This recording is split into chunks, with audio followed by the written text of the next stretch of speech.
Okay, so that's a little bit about the PDA and the inclusive practitioner.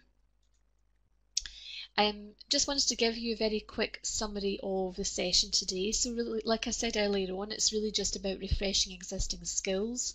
Some of you will recognise and be familiar with some of the terminology that I'm going to be using today. Please feel free to ask questions, use the chat box. You don't have microphone access, but you know, use the chat box. Very, very easy way to communicate with me, and hopefully I'll be able to answer your questions.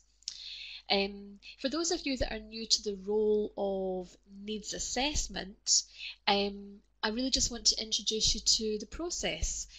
What needs to be considered in order to make it a more effective environment for a needs assessment to take place. And we're going to look as well at some of the tools that we can use. Right, I've done enough talking. What I'm going to do now is I'm going to bring up a poll. So if you just bear with me, this poll is completely anonymous. Okay, so when I just bring this over onto the screen, let me just resize that. If you can just select which applies to you. Okay, and that just gives me an idea of who has already completed the PDA in inclusiveness, who hasn't. You might be currently studying towards the PDA, and maybe some of you have completed the first unit only, because you can do that as well. You can complete what we call VPhils, Facilitating Inclusive Learning Strategies, and then you can graduate with that. Great, so I can see quite clearly that I have 2 people who have completed it in its entirety, 9 who have, 10 now who haven't at all, and I've got 7 currently studying the PDA, and I did recognise your names there. Great, that just gives me a good idea actually of my audience. Right, I'm going to end that poll, and I'm just going to bring up another poll.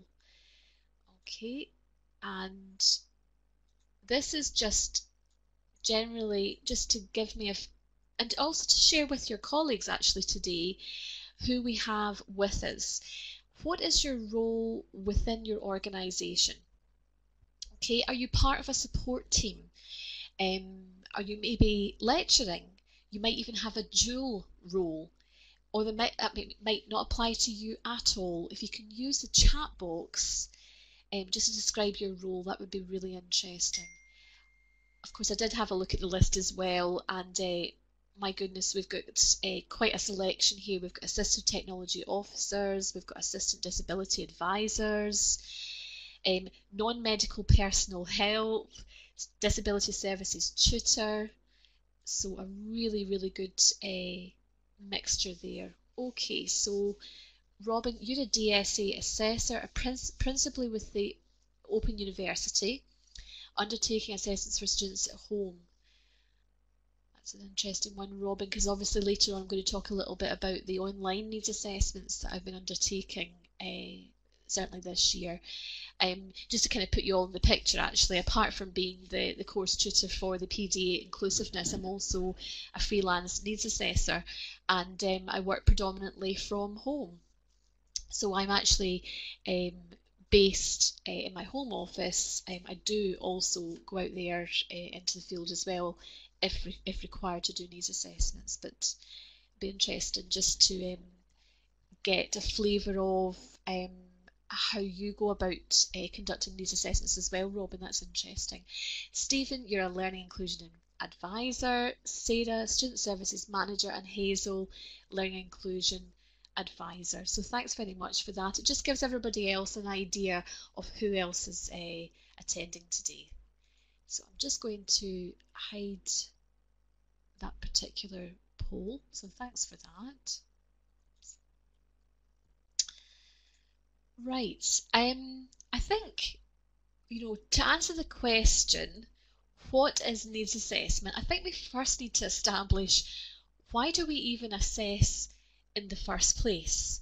And I just wanted to share with you some of these pearls of wisdom here. But why we might assess might be to establish learning and course objectives. We might be assessing to agree a learning and a teaching goal with a learner. Perhaps it's about gathering evidence, about challenges, barriers. We might be trying to gather evidence about what it is this person requires as far as support goes, so that we can make sure this is in place for the learner to be able to fully participate on their course. And I think part of why we assess as well is to understand the impact of those needs on the experience that they're having in a learning environment. So we need to understand the true impact. For me as a needs assessor, it's hugely important to find out the impact of the way in which a course, for example, is delivered, and how it is assessed, and how that impacts on the individual. And for me, that is really the starting point of any needs assessment for me, because sometimes unnecessary barriers are created, and suddenly the focus all becomes about the disability instead of the focus being on the ability of the individual, because all these barriers have been created.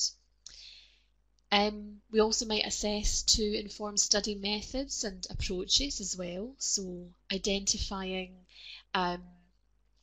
perhaps preferred learning styles as well, so getting more information about what is it that we need to be able to do to get the best out of this individual. First of all, it might be about helping them to identify their strengths, and using those when we're making recommendations about the best ways to move forward, study approaches to use.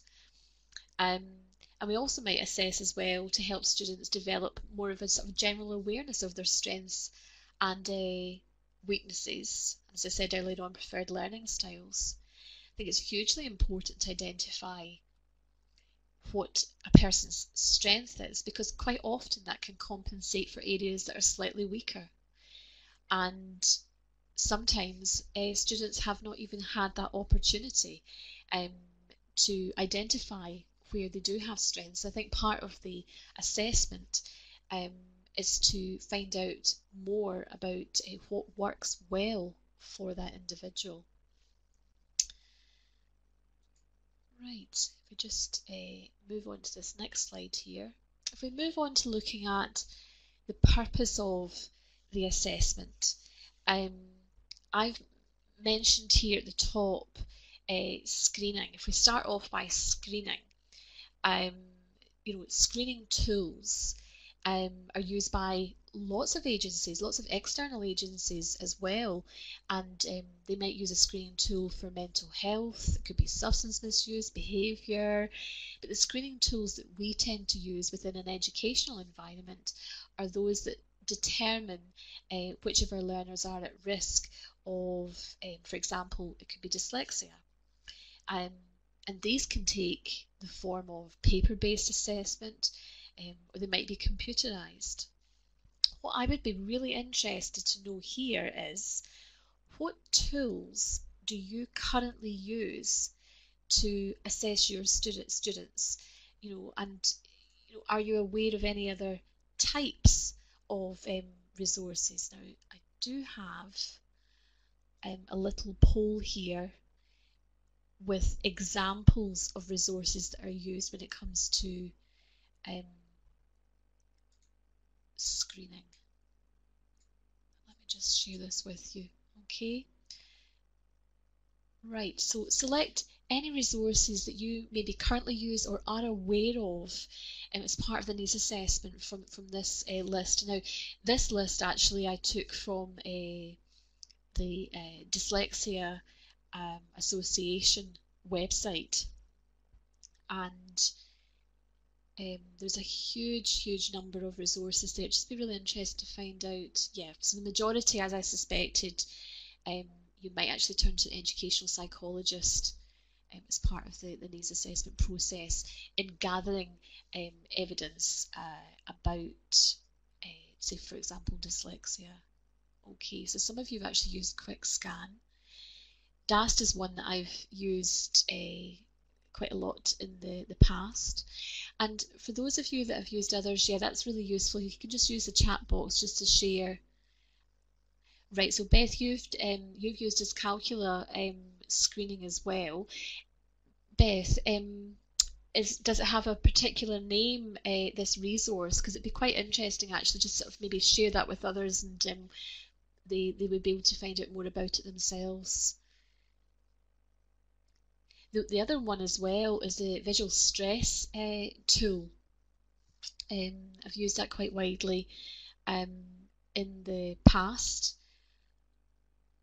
and it's been quite helpful actually in identifying students at risk of a visual perception difficulty.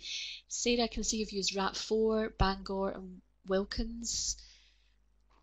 And Hazel, you would be interested to know what the dyscalculia test is called as well. So Beth, hate to put you in the spot there, but even if you don't know off the top of your head what it's called, Hazel, I'll try and find out for you and pass that information to you later on. I'll just give Beth a wee chance just to put something in the chat box there. I think the other thing to remember here when we're looking at screening tools is that it only highlights factors that are likely indicators, and it should really be thought of as a means to, it's kind of signposting and a means to further investigation, and that we know that we cannot use it as a diagnosis. And I think also it's hugely useful to have gathered some evidence using these screening tools before we make that referral to an educational psychologist. Okay, Beth, so it's an online one that you use, and you'll try and find out the title.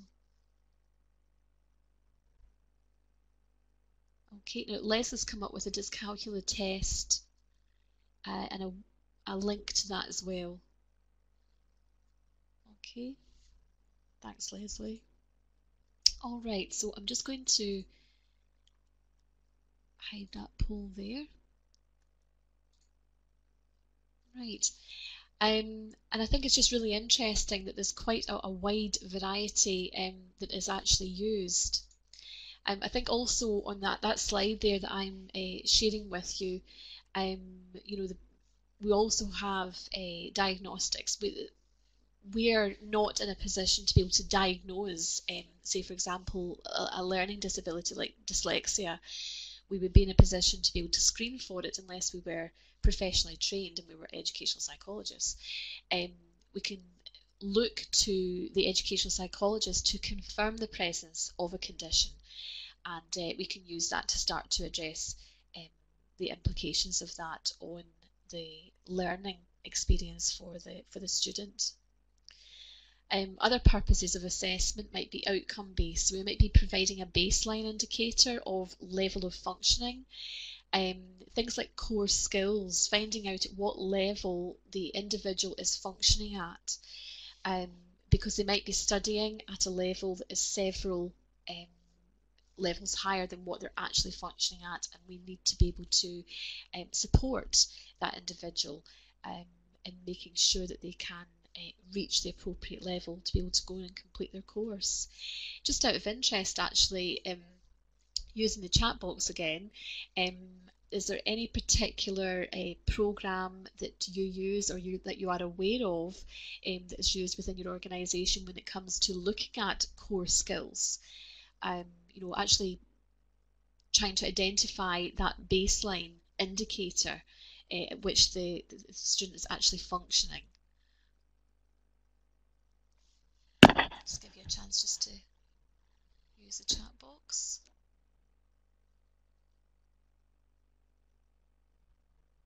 certainly not been something I have personally been involved in as far as assessing core skills. There's normally a team of people who would do that and provide the information as part of the needs assessment process. But maybe some of you are involved in that area. And I think it's actually really useful because quite often you have students presenting themselves, and it's hugely useful to find out at what level they are actually functioning at.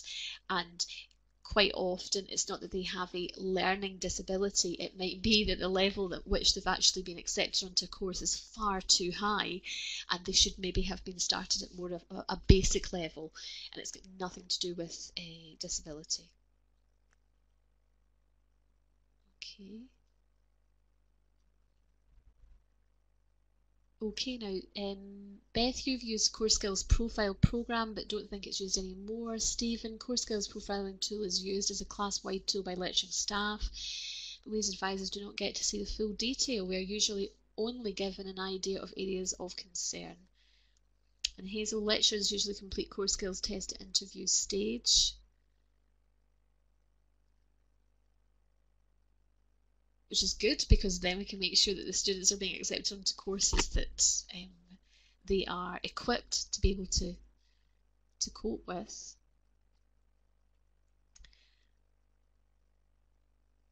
Great, okay. And again, Hazel, you're saying it's throughout the year as well. Interview or early on the course. Let's look at other purposes of assessment. You know, it's needs-led, identifying appropriate actions with the learner, and identifying what it is, what is the target, what is the goal of that learner, and identifying appropriate support strategies to enable that learner to meet their goal and to meet their targets. Progress monitoring, something used widely in the sector to determine progress and any intervention outcomes, because as we all know, things change, circumstances create change, and we need to be adaptable and very flexible. It's not written in stone, and we need to monitor progress very closely to ensure that the support that has been put in place is appropriate, that it's relevant, and that it is actually making a difference. Okay, so we've looked at the purpose of assessment. One of the things I did actually want to touch on was the use of scaling. Now, I'm going to talk a little bit about scaling, but it'd be really useful actually to know how many of you use scaling when you are involved in the sort of needs assessment process. If you can just use the little chat box just to give me an indicator as to whether or not you use scaling at all. It might be during the needs assessment process when you're meeting with the student for the first time. It's maybe like your initial interview with them. It could be when you are reviewing the support that's been put in place. Just be interested to find out if anybody uses scaling at the moment.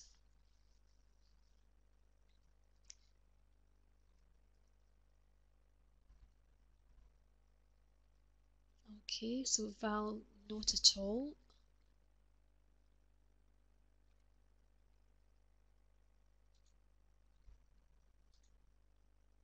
Okay, so I can see a few of you haven't, which is actually quite nice because it means I can share something new with you today as well. And Linda, you've used it during the needs assessment. Okay. Great, Laura, careers advisor. Actually, Laura, I was one of those many years ago as well, and I didn't actually use scaling, I don't think then. That's quite a wee while ago. I was a careers advisor. But maybe after today, Laura, you might see some of the benefits in actually sort of re-engaging with the whole concept of scaling when it comes to the needs assessment process. Okay, so without further ado, let me just go on and talk a little bit about scaling. I mean, it's used widely and it's used as a means of measuring where that individual views themselves. And it's often easier, I find, for a person. I mean, this might be a person you've never met before, they've never met you, and we're asking them lots of questions. But it might be hugely difficult for them to articulate their feelings. But they might find it easier doing that through the use of a scale. So rather than asking them to describe what they view as their strengths or weaknesses, you might get them to use a scale. And that is a good starting position for you when you're working with the learner. So for successful use of scaling, you should apply the following steps. Step 1, explain the scaling question. Now, this can be done by maybe using a phrase like, imagine a scale from 0 to 10.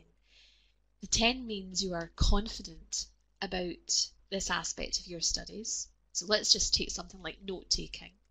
And the 0 represents the need for you to develop this skill. You know nothing about it. You're not confident about it. So depending on the response that you get from the student, you will be able to assess the student's needs in this area. And I actually find that huge. I find that very, very useful as a means of breaking the ice, prompting the student, and just to give us something to start with. And you can then also kind of drill deeper into, if they put themselves to the scale kind of midway about 5, then you can talk about skills that they feel they already have with regards to note-taking. And that way you can find out a little bit more information, because I'm sure that quite a few of you have had experience where you might just have a person in front of you who really has very little to say or to share with you, but they actually might find it very difficult to do that. Let's look at step number 2. Ask about the sort of current position, like where are you now on this scale? And they might not have identified that they had any skills in this area at all, but when you actually get them to think about it, actually I'm actually a number 3 here, because actually, yeah, they might use a recording device. That is a skill in itself. Step 3, ask about what is already there. Focus on what is there between the 0 and the 10. Like, how did you manage to get to 3 or 4? And encourage the student and keep asking for more details until you get more of a kind of a lively description of what the student has done that helped. This for me is really important because we want to build on what works for the student. We don't want to completely dismantle them, throw everything in the kitchen sink at them, and really the person's left kind of in a bit of a spin and completely overwhelmed. I think we really want to work on what works best. It's a really good way of identifying existing strategies that work well. And also we want to ask about past success. So you might get the student to describe a situation in the past where they've maybe even been a little bit higher on the scale. It might be that they are a returning student. They've maybe been out of education for a while, and when they were in education, they felt really confident about using the skill set, but since they've not been in education for a while, they feel they've actually slipped down the scale a little bit. And I think that's interesting because then we're looking at more of a confidence issue. So we're encouraging the student to calmly look for an example of a past success. And again, getting them to be involved in more of a lively description of what worked well in the past. It's really useful again for identifying areas of the student studies where they felt they were confident, because often this can be used to compensate for other areas which they feel they're a little bit weaker at and need developed. Okay, so Right, so let's look at step 5, visualising one step higher. Invite the student to describe vividly what the situation will be like when they are one step higher.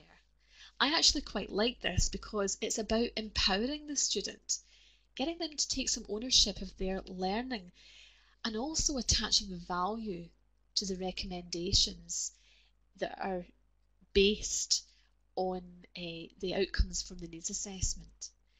So an example of a question might be, what will one step higher on the scale look like to you? And it tells you a little bit about their motivation as well. So a final step in using scaling is to ask about a small step forward, inviting the student to actually name one step forward that he or she might take. So it might be you're introducing a piece of equipment which is going to assist them with note taking. And that one step forward might be to attend a training session. And I think small, incremental steps, especially for somebody that's lacking confidence, would be the way to move forward. But what you're doing is you're linking very well into reviewing the needs of the assessment outcome, and it really creates a more realistic timetable for achievements, which the student has control over. I think that's hugely important as well, about empowering the student. There are, of course, different types of scaling. And here are some of them most frequently used. There's the success scale. So the success to which this scale refers can be anything about that you might find relevant, such as communicating effectively, using technology, taking notes. There's also the motivation scale, the scale used to discuss and sort of strengthen the student's motivation to succeed and apply strategies agreed, which have been identified during the needs assessment. And there's also another scale which is used to identify and strengthen the student's confidence of being able to reach their target or goal. And just like the motivation scale, the student learns to regulate their own confidence, and this can have a strong stimulating effect. And the independence scale, an important principle in solution-focused work is that we want to avoid the student becoming dependent on personal support. We want them to become confident, independent learners, and it's important that this is established as a target or goal during the needs assessment process. Often when I'm writing reports, it's about enabling the students. It's not about disabling them and making sure that they're never away from my door. It's about giving them the tools that they require. And often when completing the needs assessment reports for things like DSA funds, I will include that in the report, especially if I'm recommending something like non-medical personal help. It might be that they have this type of input until they are confident in using the software or the piece of equipment that I've recommended. But the student is part of that agreement. They're very clear what the motivator is here. So while the problem or issue might not be completely solved, it does not mean that the professional help has to continue, as the student is often able to continue themselves independently. Now, scaling is actually closely linked with solution-focused thinking, and at this point it actually seems quite relevant to say to you that Kelly and I are going to explore this in much more detail at the next webinar. There's like 3 webinars in this series for needs assessors, and the next one is the 13th of May. So if you just keep a little lookout for that, we will come back to scaling, I'm sure, when we speak about solution-focused thinking and needs assessment. Now, I'm just going to move on to online assessment. Does anybody have any questions so far? I don't know if you maybe get questions about using scaling, if you found it a particularly useful tool to use yourselves in helping students really just to move forward. Um, it's also a really good way in which you can measure the success um, and the effectiveness of support strategies that have been put in place. If you've got any questions, use the chat box. Right, online assessment.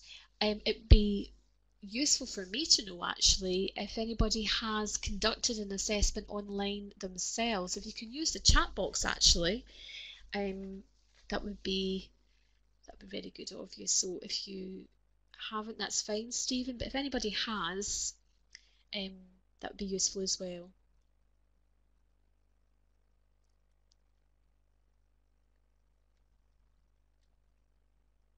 Okay, so Vanessa, not yet.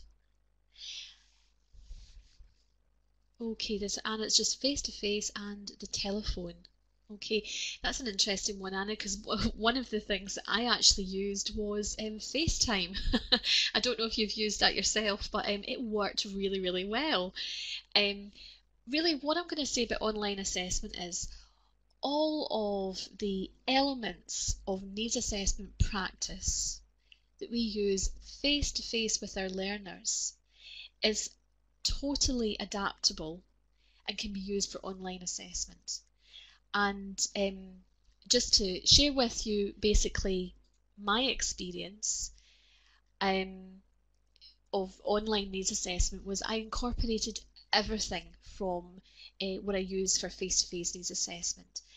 The types of platforms that I used were Adobe Connect, which is the platform we're using here today for the webinar, and I'm quite well versed in using that, and the learner had access to a room and a computer with a webcam, sorry, and we were able to conduct that needs assessment. We could see one another, and I was able to share any documents that I wanted to share with them, and importantly, some of the software on my computer, I was able to share my screen with that learner and actually give them a demonstration virtually, and that worked extremely well. Now, I have also used Skype, so I don't know if Anna, you've ever used, or you may be thinking about using Skype, but Skype was probably the most commonly used platform because not all the students actually conducted the needs or didn't conduct the needs assessment with them, and they were based in a college setting. Some of them were at home, and what that actually allowed was for us to be able to meet at a time that really suited their schedule, and sort of typically the student preferred that sort of setup. They were maybe distance learners, they weren't sort of based within a college setting. It meant they didn't have to wait weeks and weeks before they could get an appointment with a needs assessor, and none of the students reported any problems with online needs assessments. In fact, they reported more of a preference because it was flexible. Like I say, if they were maybe a distance learner, some of them were unwell or unable to attend in person. I had actually quite a few learners with mental health problems, and we actually conducted a needs assessment in the evening. So, depending, I'm not saying that's ideal for everybody here today, but, sort of depending on your availability, it was so flexible. Some of the students reported that they found the whole process less intimidating. Now, what did I actually do to prepare for this? Well, I actually had like a little handout which told them basically what to expect. And the purpose behind the needs assessment. So basically I was trying to sort of break down any barriers they might already have if they were feeling a little bit nervous about it. Contact with them thereafter was through email. And I have to say, hand on heart, I had 100% success rate with that method of communication. So say, for example, there was information which I required for my needs assessment report, and I didn't feel as if I had the detail required. We could either meet online again, or we would communicate by email. And again, that worked extremely well. Hazel, you did one over the phone with a student who had a broken leg and couldn't get into college, but you haven't completed online needs assessments. So I think really what I'm trying to say here is, for some students, they are perfectly comfortable with this type of platform. I'm not saying it's a replacement, but what I'm saying is that it's not for everybody, but I think it's quite good to be able to offer a choice. And certainly for the majority of the students that I met with this year, they found it useful as a means of accessing me, so that I could actually go ahead and do the needs assessment for them. What did I have at my disposal for to actually prepare? I had any evidence that was required, background information, perhaps there was a support plan already in place. So I actually felt all of the information that I required as a needs assessor to prepare for that assessment, I actually had on my desk, and really there was no barrier at all. It was just really a case of building up their confidence in me, and making sure that the time was used efficiently and wisely. Still giving them things like, comfort breaks. The needs assessment didn't really last any more than about 45 minutes to an hour. It really depends on how complex the area was. And you might be wondering, well, typically what types of disabilities did you assess? Well, the majority were for students with dyslexia. I met with quite a few with mental health problems, and there were a few who were autistic. Anybody who had a more of a physical disability, we did actually meet online, but I actually had someone conduct a demonstration of equipment and perhaps furniture on campus, so they actually could sort of physically try things out. And demonstrations really were not an issue either. There are lots of videos as well, YouTube videos and videos created by suppliers demonstrating pieces of equipment and software. And students actually really liked to have access to those links so that they could actually familiarise themselves with what had been discussed. And then we would come back together, meet online, I could answer some questions, and it all worked quite smoothly as well. So online assessment is just another option, I think, to something, a different option to offer, in the way that you would expect variety to be offered when students were being assessed. Maybe completing an assessment for some coursework. So if you've got any questions you want to ask me about online assessment, please go ahead and use that chat box. I'm mindful of the time here, but I'm just going to share with you some top tips. It's about knowing your candidate, having access to an educational history, previous reports to prepare for the needs assessment. I think preparation is king here. The pace and the timing of the needs assessment. How much do you cover? How long is the needs assessment? Some people get quite nervous actually if they feel, well, it was only half an hour, but I should be longer. I mean, really, it needs to be based on the needs of that student. And I think it's much more helpful to make sure that the student has an opportunity to process the information that you've maybe given and to ask questions. And also be clear on the purpose and the focus of the needs assessment. Why are we doing this and what is it actually for? Is it going to be of benefit to that student?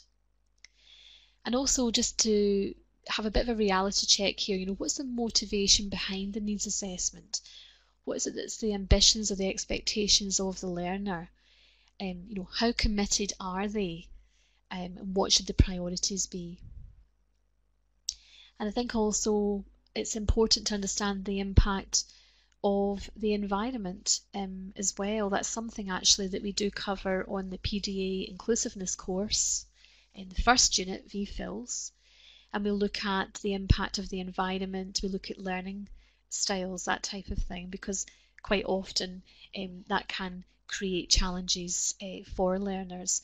And it's still, when I'm looking at these assessment reports, not enough attention or value is placed on the environment, the way in which the course is delivered and how it is assessed.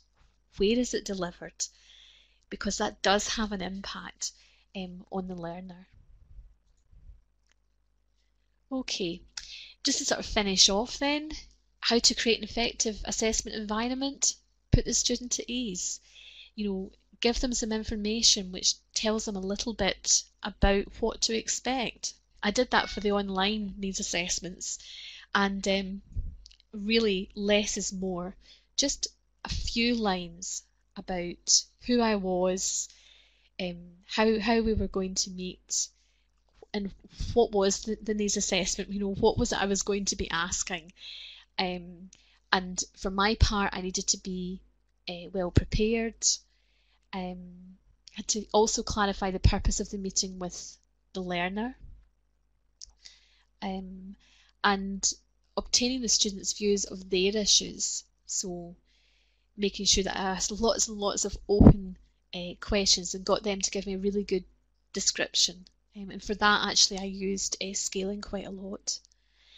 And knowing enough about their chosen course, hugely important, because I think there's quite a lot of onus is put on the student to be able to describe it to the needs assessor, and I think that's wrong. I think as a needs assessor, you need to know the nuts and bolts of what is involved in the course that they're studying to be able to accurately assess the impact and the need. And also capturing the information appropriately. You're maybe handwriting, you might be typing. I think it's really important to read back what you've written, what you've typed, just so you can make sure that you have interpreted what they've said correctly and accurately.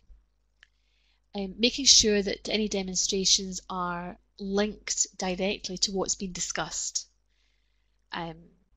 So if maybe a student will go back to note taking, so it might be, well, we've been talking about note taking, have you ever heard of, let me introduce you to, and that type of thing. Just making sure that the links are very strong there so the student can see very clearly which direction you're taking them in so they can make an informed decision.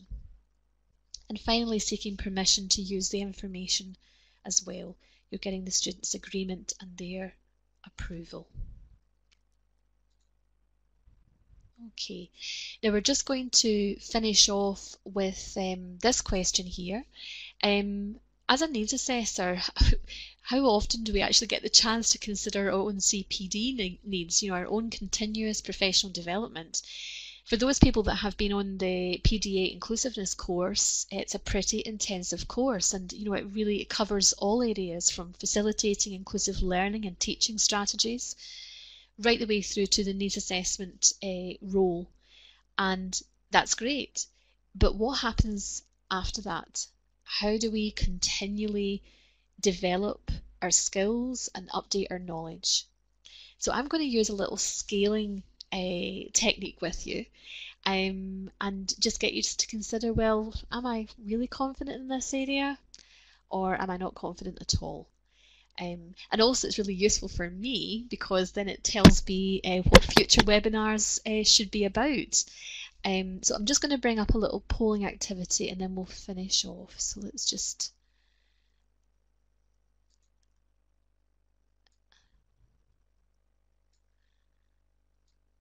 Okay. Let's pick the right one for you.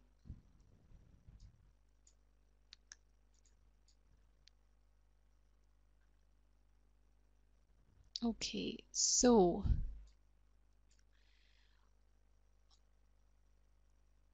on a scale of 0 to 10, how confident are you about using screening tools to identify at-risk students for visual stress?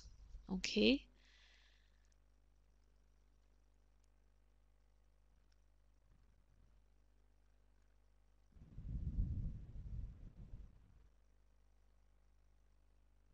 Okay, so it's quite mixed. We've got 3 people who feel very confident. 0 just means not confident at all. And remember, this is completely anonymous as well. Okay, so I've got a few people who are not so confident, maybe know a little bit about it, but from that, I would then want to find out whether or not you would think it would be quite helpful actually to have a webinar which looked specifically at using screening tools to identify at-risk students of visual stress. It's something I've found that comes up time and time again, where students have been presented for a needs assessment, and then when we actually talk about the experience they have when they're reading text, there are lots of alarm bells, and we need to have an awareness of what visual stress is, so we know what the indicators are, and then what do we do with that information? How do we get the student to self-refer, that type of thing? So that's me just used a little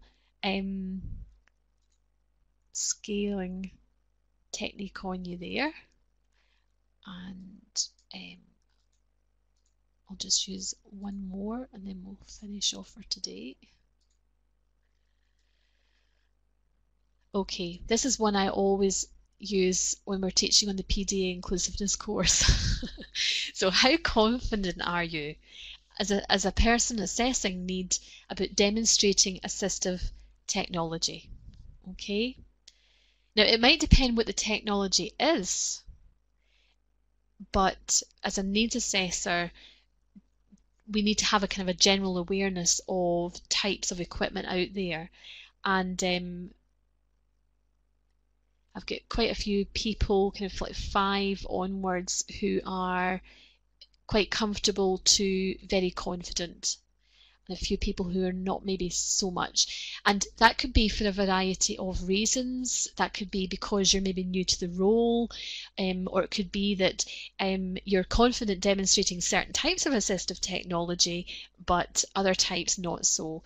And my colleague and I are actually going to be developing what they call an AT, Assistive Technology Portal, which is going to provide ongoing webinars to update people's skills and knowledge with regards to a whole host of different technologies.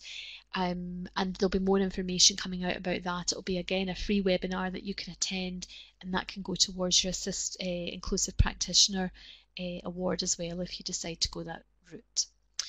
Okay, so if anybody has any questions they want to ask at this stage before I finish up for the day, please go ahead. Robin, I can see that you're trying to type and then there's nothing coming up in the chat box. But maybe that's because it was a long message.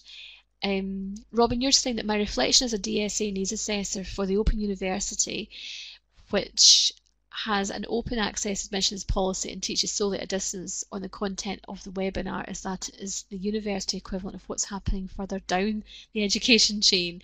For example, in schools where the gatekeeper and bottleneck and additional needs support used to be an expensive practitioner, for example, educational psychologists, but now light touch testing, profiling and classroom observation is now used to provide some maybe some in-class learning support, out-of-class support, assistive technology, and only if measurable progress is not achieved is the formal diagnostician involved, which in the HE context is a process that can lead to the DSA needs assessment. What I hear from the webinar is that the DSA process possibly comes later after in-house identification of need. For example, scaling is not delivering the hope for environment. Overall, an interesting development in FE and campus universities I was not aware of. There you go, Robin. Thank you very much for that. That was quite a lot there. And obviously, if you want to contact me directly about any aspect of today's webinar, you can do that. The next needs assessor update, as I said earlier on, is on the 13th of May. And that's going to be on solution-focused thinking, using that within the needs assessment process. And if you haven't already signed up for the free event on collaborative working and sensory support on the 25th of April, you'll be able to find out information about that on the CDN website as well. So I'm going to finish off for today, and I'm going to pass back to George. I hope you found today's session useful, even as just as a means of kind of like refreshing your knowledge and just having an opportunity to sort of share ideas and resources that you're currently using. I'll pass over to you, George, and thank you very much for your time, and I'll speak to you all soon, I hope.